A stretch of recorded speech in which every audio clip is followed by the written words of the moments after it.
Hi, good afternoon. I'm Leslie. I'm with the Public Service Alliance of Canada. I think you've probably heard of us. To this day, there is no minimum wage for federal sector workers, including Pearson's 50,000 workers, leaving us vulnerable to the likes of Doug Ford, who canceled a January 1st, 2019 pay increase.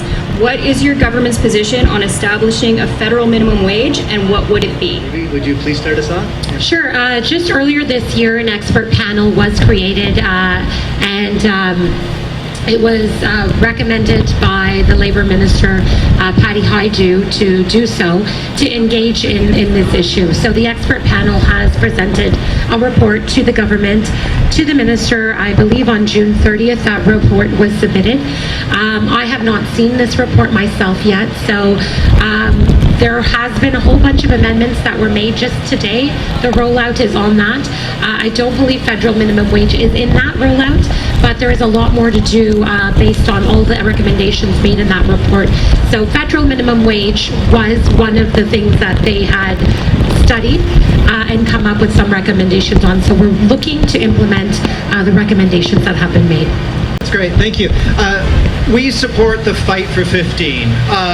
As a federal government, we play an important role with how we treat the federal employees, and it sets an example for how all of society throughout Canada should treat employees. So that means a fair minimum wage that is livable.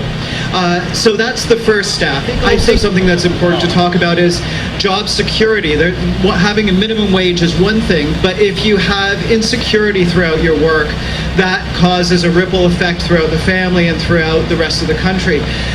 So we support a guaranteed livable income. And what that does is that brings in a cushion that allows, if anybody was to at any point in time find themselves in a difficult situation in between work, or if, as I believe is particularly in this case for transport workers, that there's issue of security, that would give you one additional cushion that would buffer you against insecure work. So that's another profile, and that's another element that we also have brought into our platform. Okay, thank you. Well, the NDP's stance is to have a federal minimum wage, which is $15 an hour, to replace the provincial minimum wage. And we believe that the federal government should take the leadership in setting a national standard for employment and labor relations.